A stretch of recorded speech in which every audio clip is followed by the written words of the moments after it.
ஜெயலலிதா முதலமைச்சராக இருந்தபோது தமிழ்நாட்டில் நீட் தேர்வு நுழையவில்லை என்றும் அவரை பாராட்டுவதாக திமுக தலைவர் மு.க.ஸ்டாலின் தெரிவித்துள்ளார்.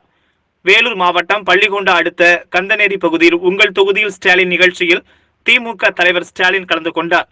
இதில் ஆயிரக்கணக்கான பொதுமக்கள் மற்றும் கட்சி தொண்டர்கள் கலந்து கொண்டனர். இந்த நிகழ்ச்சியில் பேசிய மு.க.ஸ்டாலின், கல்வி கடன் மட்டுமல்ல விவசாய கடனும் தள்ளுபடி செய்யப்படும் என்று மு.க.ஸ்டாலின் உறுதியளித்தார். தற்போது உள்ள உள்ளாட்சித்துறை அமைச்சர் உள்ளாட்சித்துறை அமைச்சராக இல்லை, ஊழலாட்சித்துறை அமைச்சராக இருக்கிறார் என்றும் குற்றம் சாட்டினார். ஜெயலலிதா முதலமைச்சராக இருந்தபோது தமிழ்நாட்டில் நீட் தேர்வு உள்ளே நுழையவில்லை, அதனை பாராட்டுகிறோம் என்று தெரிவித்தார்.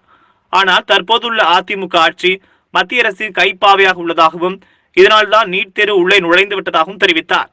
திமுக ஆட்சிக்கு வந்தவுடன் நீட் தேர்வை தடை செய்வோம் என்றார். மேலும் நரிக்குறவர்களுக்கு வரக்கூடிய திமுக ஆட்சியில் அனைத்து நலத்திட்டங்களும் உறுதியாக செய்யப்படும் என்றும் தெரிவித்தார். இந்த மாவட்டத்தில் அமைச்சர் கே.சி. வீரமணி உள்ளார். அவர் அவருடைய அதிகாரத்தை பயன்படுத்தி மக்களுக்கு நல்லது செய்யாமல் சொத்துக்களை சேர்த்து வருகிறார் என்றும் தெரிவித்தார். மக்கள் தம் மீது வைத்துள்ள நம்பிக்கையை காப்பாற்றுவதாகவும் உங்களுக்கு 100% உண்மையாக இருப்பேன் என்றும் மு.க.ஸ்டாலின் தெரிவித்தார். பொதுமக்களிடம் வாங்கும் மனுக்களை நிறைவேற்ற தனி வாரியம் அமைக்கப்படும் என்றும் வாக்குறுதி நிறைவேற்றப்படும் என்றும் தெரிவித்தார். அரசாங்கம் கடன்ல மூழ்கிடுமா அப்படின்னு சிலர் சொல்றாங்க. அவங்களுக்கு சொல்றேன், கார்பரேட் கம்பெனிகளுக்கு பல லட்சம் கோடி ரூபாய் கடனை ரத்து செய்கிறப்போ மத்திய அரசை நோக்கி இருக்கக்கூடிய இந்த கேள்வியை கேட்க அவங்களுக்கு தயாரா இருக்கிறாங்களா? கேள்வி கேட்கிறாங்களா? கேட்க மாட்டாங்க. இது வரைக்கும் கேட்கவும் இல்லை. அப்பாவி மக்களுக்கு உதவி செஞ்சா மட்டும் இலவசமா கொடுக்கலாமா? கடனை ரத்து செய்யலாமா அப்படின்னு கேட்கிறாங்க. ஏழை வாங்கிய கடனை ரத்து செய்கிறது என்பது கடன் ரத்தல்ல, அவங்களுடைய வாழ்க்கையை ஒளியேற்றுறதுக்கான அந்த வாய்ப்பு தானே தவிர அதை தான் நீங்க புரிஞ்சுக்கணும். இலவச திட்டங்கள் கவர்ச்சி திட்டங்கள் அல்ல, அது மக்களுடைய அடிப்படை வாழ்க்கை தரத்தை முன்னேற்றுகிற திட்டங்கள். மக்களுடைய வாழ்க்கைக்கு ஒளியேற்றுறது தான் திராவிட முன்னேற்ற கழகத்தினுடைய அரசு செய்யும். கடந்த 10 ஆண்டு காலத்தில் தமிழக எல்லா துறையிலும் எல்லா வகையிலும் அதால பாதாளத்திற்கு போயிடுச்சு. இந்த அதிமுக ஆட்சியில் எந்த தரப்பு மக்களும் நிம்மதியா இல்லை. எந்த தொகுதிக்கும் புதிய திட்டங்கள் கிடையாது. முதலமைச்சர், துணை முதலமைச்சர், அமைச்சர்கள் இந்த தொகுதியெல்லாம் பார்த்தீங்கன்னா கேவலமா இருக்கு. மக்களின் அடிப்படை தேவைகளை அவங்க தொகுதிக்கு கூட செஞ்சுக்க முடியல, செய்வதற்கு அவனுக்கு மனசு இல்லை. மக்கள் பிரச்சனைகளை உடனடியாக தீர்க்க திமுகவால் தான் முடியும் என்ற நம்பிக்கையோட கோரிக்கை மனுக்களை எங்களிடம் இன்னைக்கு நீங்க வழங்கி இருக்கிறீங்க. மக்களின் தேவைகளை நிறைவேற்றி தருவேன் என்ற வாக்குறுதியின் அடிப்படையிலே தான் இன்றைக்கு உங்களையெல்லாம், மக்களையாக இருக்கக்கூடிய உங்களையெல்லாம் நான் சந்திக்க வந்திருக்கிறேன். எனவே மக்களின் அரசாக, மக்கள் விரும்பக்கூடிய அரசாக, மக்கள் கவலைகளை போக்கக்கூடிய அரசாக திராவிட முன்னேற்ற கழக அரசு நிச்சயம் அமையும். இந்த அரங்கத்திற்குள் வரும்போது நீங்கள் எல்லாம் கொண்டு வந்திருக்கக்கூடிய படிவங்கள், பாரங்கள், இன்னும் சொல்ல போனா நீங்கள் எல்லாம் கொண்டு வந்திருக்கக்கூடிய அந்த படிவங்களை, அந்த பாரங்கள் எல்லாம் பாரங்களாக என்னுடைய முதுகலை நான் சுமந்து இருக்கிறேன். நீங்கள் கொடுத்திருக்கக்கூடிய அந்த படிவங்களை என்னுடைய முதுகலை நான் சுமந்திருக்கிறேன் என்று சொன்னால் என்னை நம்பி என் முதுகலை நீங்கள் ஏற்றி வச்சிருக்கிறீங்க.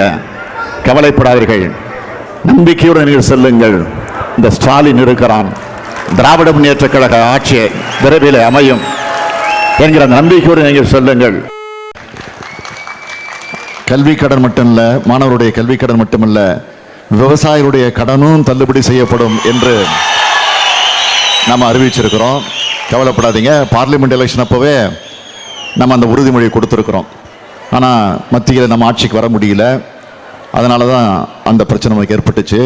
அதனால் கவலைப்படாதீங்க, இலக்கியாவுடைய பிரச்சனை நிச்சயமாக நிறைவேற்றப்படும் என்ற நம்பிக்கையை நான் சொல்லிக்கொள்ள விரும்புகிறேன். அடுத்தது, அவர் உள்ளாட்சித்துறை அமைச்சராக இல்லை, ஊழலாட்சித்துறை அமைச்சராக இருக்கிறார் இன்னைக்கு இருக்கக்கூடிய அமைச்சர். ஆனால் எல்இடி பல்புல கொள்ளையடிக்கக்கூடிய ஆட்சி அந்த உள்ளாட்சித்துறையை பயன்படுத்து. அடுத்தது பார்த்தீங்கன்னா கொரோனா என்ற அந்த கொடிய நோயை கூட பயன்படுத்தி அதுலேயும் கொள்ளையடிக்கக்கூடிய ஆட்சி தான் இந்த ஆட்சி. உதாரணத்துக்கு சொல்லணும்னா, ப்ளீச்சிங் பவுடர் இருக்குது பாருங்கள், ப்ளீச்சிங் பவுடர், சுண்ணாம்பு. அதாவது விஐபிஸ் யாராவது வந்தாங்கன்னா அந்த ரோடு ஓரத்தில், பிளாட்ஃபாரத்தில் போடுவாங்க. பிளாட்பாரத்தை வெட்டி போடுவாங்க. அந்த சுண்ணாம்புலையும் அதை விட கொடுமை என்னன்னு பார்த்தீங்கன்னா விளக்கமாறு இருக்கு பாருங்க, விளக்கமாறு தொடப்போம், அதில் கொள்ளையடிக்கக்கூடிய ஆட்சி தான் இப்போ இருக்கக்கூடிய ஆட்சி. எனவே கவலைப்படாதீங்க, உங்களுடைய பிரச்சனை விரைவில் தீர்க்கப்படும். வீட்டு பிள்ளைகள் மருத்துவ படிப்புக்கு வர முடியாத ஒரு சூழ்நிலை அமைஞ்சிருச்சு. அனிதாவில் தொடங்கி ஏறக்குறைய 14 மாணவ மாணவியர்கள் தற்கொலை செஞ்சுக்கிட்டு செத்து போயிருக்கிறாங்க. ஆக இந்த நீட் தேர்வை விலக்கி வைக்கணும், தமிழ்நாட்டை பொறுத்த வரைக்கும் விலக்கு கொடுக்கணும் அப்படின்னு சொல்லி சட்டமன்றத்தில் ஒரு முறை இல்லை 2 முறை மசோதாவை நிறைவேற்றி நம்ம டெல்லிக்கு அனுப்பிச்சு வச்சோம். எல்லா கட்சியும் ஒன்று சேர்ந்து இதில் வந்து ஆளுங்கட்சி எதிர்கட்சியெல்லாம் பார்க்காம இந்த விஷயத்தில் ஏகமனதாக அந்த தீர்மானத்தை சட்டமன்றத்தில் நிறைவேற்றணும். மன்றத்தில் போய் தடை உத்தரவு வாங்கி வச்சிருந்தார்.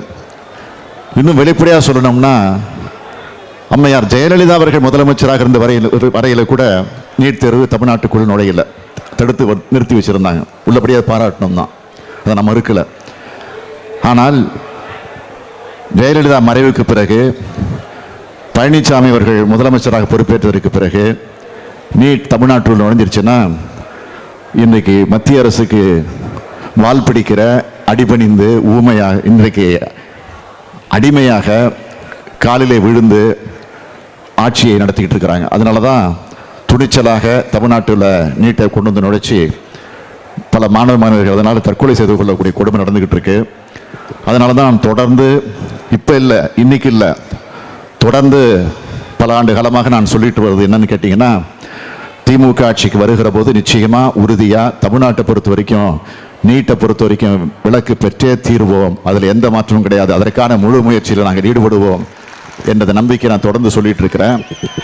அதாவது உள்ளாட்சி தேர்தலையே நடத்துவதற்கு இந்த ஆட்சி தயாராக இல்லை. திமுக தான் நீதிமன்றத்துக்கு சென்று உள்ளாட்சி தேர்தல் நடத்தணும், முறையாக நடத்தணும், எந்தவித முறைகேடு இல்லாமல் நடத்தணும்னு சொல்லி நீதிமன்றத்தில் போய் வழக்கு போட்டு அதற்கு பிறகு நீதிமன்றம் வழங்கிய அந்த தீர்ப்பின் அடிப்படையில் தான் உள்ளாட்சி தேர்தல், அதுவும் பகுதியாக, இன்னும் மாநகராட்சி நடத்தலை, நகராட்சி நடத்தலை, பேரூராட்சி நடத்தலை, அதுவும் சில மாவட்டங்களும் நடத்தலை இன்னும். ஆகவே திமுக வந்த உடனே முதல் வேலையாக உள்ளாட்சி தேர்தலை முறையாக முழுமையாக நடத்தி இவங்க சொன்ன அத்தனை பிரச்சனைக்கும் உறுதியாக தீர்வு காணப்படும் என்பதை நான் தெரிவிச்சுக்கிறோம். அவர் தன்னுடைய அதிகாரத்தை பயன்படுத்தி மக்களுக்கு எந்த நன்மையும் செய்வதற்கு முன்வரல. அவருடைய சுயநலத்துக்காகவும் சொத்து சம்பாதிக்கிறது மட்டும்தான் அந்த அதிகாரத்தை அவர் பயன்படுத்திக்கிட்டு இருக்கிறாருங்கிறது நல்லா தெரியும். 4 வருஷத்துக்கு முன்னாடி மத்திய வருமான வரித்துறை இப்போ அமைச்சராக இருக்கக்கூடிய வீரமணி வீட்லையும் அவருடைய பினாமிங்க வீட்லையும் 31 இடங்களில் ரைடு நடத்தினாங்க. நீங்கள் மறந்துருக்க மாட்டீங்க. இடங்களை வளைக்கிறது, வளைச்சி அதை மிரட்டி விலைக்கு வாங்கிறது, அதில் வீரமணி ரொம்ப ரொம்ப ரொம்ப கெட்டிக்காரு. அதை ஒரு முழு நேர தொழிலாகவே அவர் செஞ்சுட்டு இருக்கிறாரு. அமைச்சர் வேலை பார்க்குறாரோ இல்லையோ இந்த வேலையை முழு நேர தொழிலாகவே பார்த்துக்கிட்டு இருக்கிறாரு. வேலூரோட மையமான ஒரு இடத்தை வளைக்கிற தகராறில் இவரே நேரடியாக சம்பந்தப்பட்டிருக்கிறாருன்னு, இது ஏதோ பொதுவாக நான் சொல்ல, உயர்நீதிமன்றம் வர இந்த வழக்கே போயிருக்குன்னு உங்களுக்கு நல்லா தெரியும். நிலம் தொடர்பான விவகாரத்தில் அமைச்சராக இருக்கக்கூடிய வீரமனுடைய தலையீடு தனிப்பட்ட முறையில் இருக்கிறதுனாலையும் அமைச்சருங்கிற அடிப்படையில் இல்லைங்கிறதுனாலையும் அவருக்கு எதிராக பதிவு செய்யப்பட்ட அந்த புகாரில் நடவடிக்கை எடுக்க அரசோட அனுமதி தேவையில்லை அப்படின்னு சொன்னது யாரு? இந்த இந்த வழக்கை விசாரித்த நீதி அரசர்கள் இந்த தீர்ப்பை வழங்கினாங்க. இதுதான் அமைச்சர் வீரமனுடைய மாபெரும் புகழ் என்பதை நீங்கள் புரிஞ்சுக்கணும். நில விவகாரத்தில் வீரமணி சிக்கின வீடியோவும் வெளியாச்சு.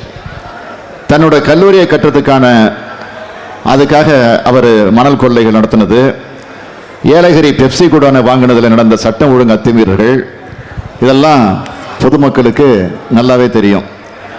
பதவி பிரமாணத்துக்காக விரோதமான காரியங்களை பட்டவர்த்தனமாக செய்யறதில்ல மிக மிக தேர்ந்தவராக வீரமணி இருக்கிறார். இதுதான் அவருடைய மிகப்பெரிய சாதனை.